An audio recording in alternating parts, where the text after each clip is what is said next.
Hey guys, I really appreciate the views. I'm even starting to get followers here and on YouTube, and I really appreciate that. I'm probably never going to be as consistent as I would like. First of all, it's a learning curve for me. Secondly, I'm disabled, so I am trying to find, create income streams, and this is a really long way. I think I missed the boat on the become a content creator, make boatloads of money thing, and I never would have because I don't make the kind of content that would have made a lot of money. But I'm trying other things because trying to live on SSI, which by the way is cut a third because I planned to spend the summer with a relative, and now I'm stuck here because they cut my SSI by a third. And my van that I was planning to live in broke down. So it has been one thing after another, and one thing I'm really thankful for is that I haven't had a bout with trigeminal neuralgia, which is a condition I developed a few years ago. I think it was 2 years ago this past November.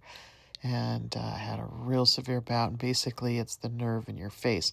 So any kind of pain or sensation you could feel, because your nerves are sending signals, right, of what the feeling is. But when the nerve itself has the pain, what happens is, gosh, I wonder if people thought they were hallucinating before this condition was identified. Sorry, this is me driving after the storm last week, and I didn't realize it wasn't focused. And also my thing that holds my phone flops sometimes, and then I adjust it back. So, it's just background. Anyway, so I imagine people, a couple hundred years ago before this had a name, or even before people had access to medical care regularly, must have thought they were hallucinating, because not only do I feel pain, which, okay, you can accept that you feel pain, but I feel other sensations that the nerve might detect. So when I had this recent bout, which was like yesterday and Thursday, it was the trigeminal nerve. It goes up to your forehead, across the top of your mouth and the bottom. So it's, I forget what the bottom is mandibular, the top is ocular, and I don't remember what, I don't remember what the middle one is. Anyway, but I generally get it on the bottom and middle. So I will, the last few years I've only just had a twinge, usually on my top lip, almost just like a little quick electric buzz, just like a second. So it's incredibly manageable. And I try not to eat on that side because that tends to trigger it. And once in a while I forget, but most of the time I'm fine. Sometimes I'm talking to someone or in aqua aerobics, and if it's a little stronger one, I might flinch, or I might even audibly say ooh, or ouch or something, right? And they'll ask what's wrong, and I'm like, oh, I just have this nerve condition, and it just hits suddenly, and it's fine. And it's just passing, right?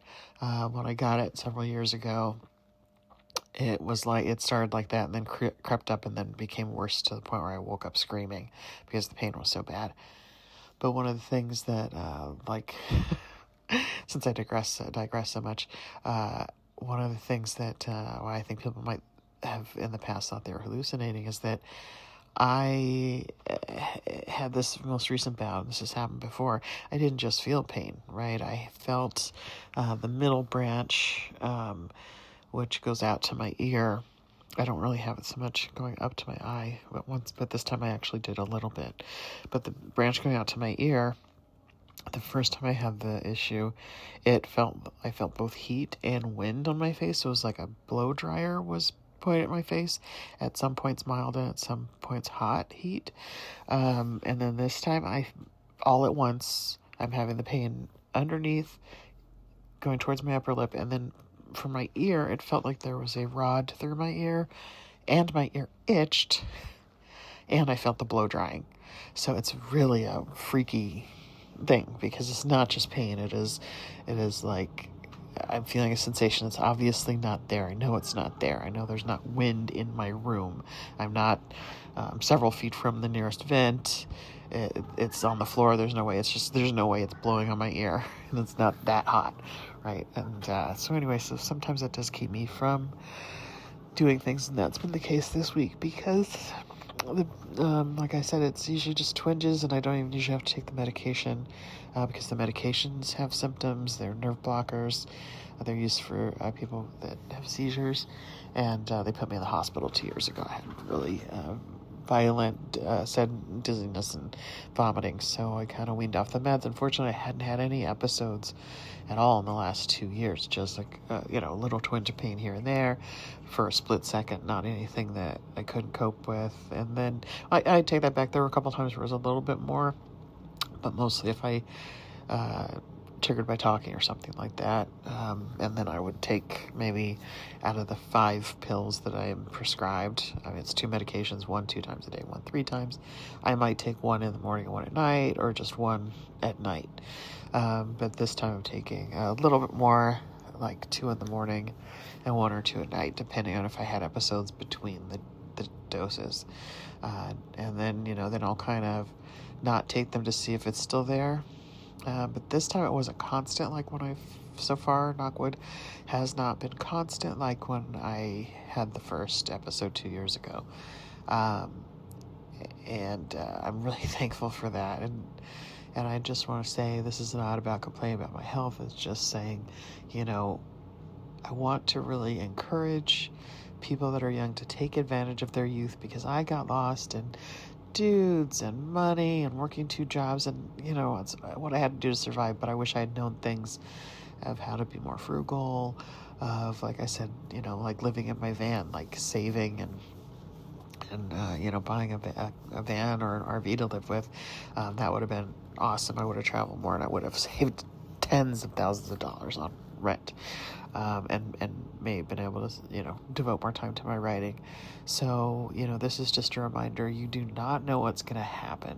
I know people that have had car accidents and had trauma, and their personalities changed, or they had physical injuries and their whole life changed.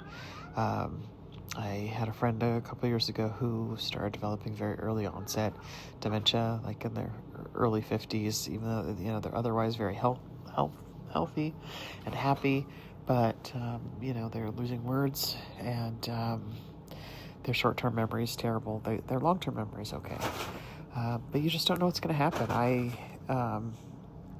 My dad died young. He was a Vietnam veteran. He was exposed to Agent Orange. And I've always had a lot of joint injuries, and I think it's related to Agent Orange, because when I broke my ankle, it was actually 20 years ago. So my 20-year pain anniversary was a couple weeks ago. And that when I broke my ankle, they did the x-ray, and they found out that some of my bones had never fused together properly. So I basically have birth defects in my ankles and feet. And because they asked me, have you had lots of falls? And I'm like, yeah. Have you twisted your ankle a lot? Yeah. And they were not surprised, because based on my x-rays, I just was, just had, birth defects that hadn't been obvious and hadn't affected me to the point where, when we think of birth defects, we think of like an unformed hand or a missing arm, right? But there's so many different kinds of birth defects, and mine were not obvious and not so severe that they limited, any of my physical abilities, until they just kept causing injuries. Anyway, so if you want to make art, if you want to do anything, if you want to travel the world, God, find ways to do it when you're young and healthy. And if you have disabilities, get the most support you can to do them, because it is such a battle for me to get every dollar. Even though I worked and paid into the system, I don't get disability. I only get SSI because my work credits expire. And I think that is such a ridiculous rule, because I did work, I did pay into the system, I did expect to work my whole life, like anyone does. And then life happens, bad things happen. And unfortunately, there's such a paranoia about people screwing the system. We don't think about the system screwing us. And we don't think about, for example, Elon Musk being on track to be the world's first trillionaire based on my tax dollars, my taxes that I paid when I worked, my friends and my family's tax dollars. But we think about the little guy who's hurt, and that person's a cheat if they're getting food stamps, or that person is trying to scam the system if they say they're disabled and the disability is not obvious. Yeah, it's freaking crazy. And, I have always been an empathetic person, but as I age and I've seen my friends go through so much and I've gone through a lot, you really develop a lot more empathy and understanding of how things work. But, I hope that I can be an encouragement to you, because I just feel, I didn't expect.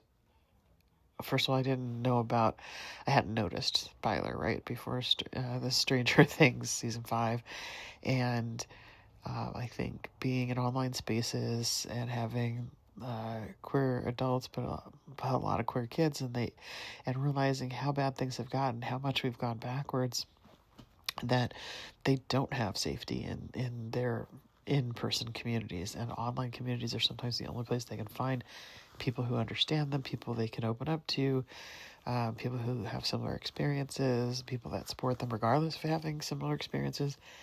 And the way I have seen so many hateful people come into my comments and try to bully me, that I'm in some way avoiding my own TikTok because I just don't have the time to, with everything else I am dealing with personally, to monitor them and talk back to them. And I guess I could just delete, but I like to respond to that because I don't think people should get away and not be confronted with their crappy opinions, with their abuse, etc.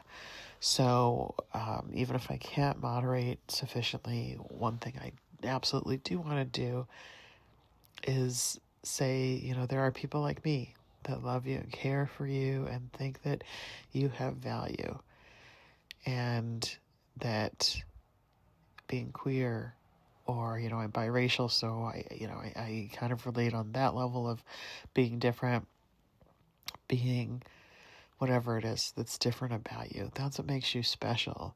It makes you empathetic. It makes you see things that other people don't. And guess what? Normies don't change the world. It is the people that are different and see the world in a different way, see things that need to change, or it could be fixed, or things that they could improve or create. Those are the people who make art and music and, ironically, television, even though a lot of the people that watch are normies.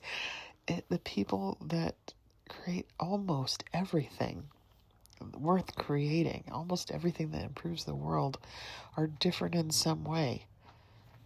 And that difference is what drove them and inspired them to make the world a better place. And so don't let these jerks in my comments and your comments and online, I'm sorry at how much bullying there is, but don't let them stop you from following your dreams and becoming the person you've always dreamed of, because you can do that. So I just really wanted to say that because, we never know. We never know if we're going to die tomorrow. People can get hit by a car tomorrow, as the saying goes. And, follow what is important to you and try to pursue it. And you may not become famous, but at the same time, pursuing it and creating things, it's not just for the world and for attention and acclaim and money. Those things are nice. It would be wonderful to make money doing the things that I love to do. Right?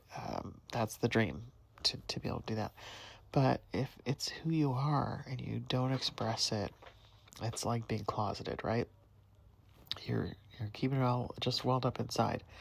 Express it. Paint, draw. Get a cheap camera, because people can take the most beautiful pictures even with a little point and shoot, or their phone. So develop your eye, right? Take pictures, experiment with how you frame them, and use settings and things like that. That's how you learn, is by doing. So I just want to always encourage people to follow their dreams. I think that's a lot of what this channel is about is, I tried, I did here and there. I took writing classes when I could afford them, when I, whatever. But a lot of it was that I was working 2 jobs, a lot of my 20s, just to have an apartment.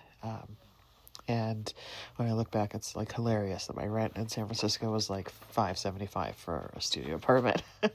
Because you couldn't get anything in Indiana for under probably $700 or $800 now.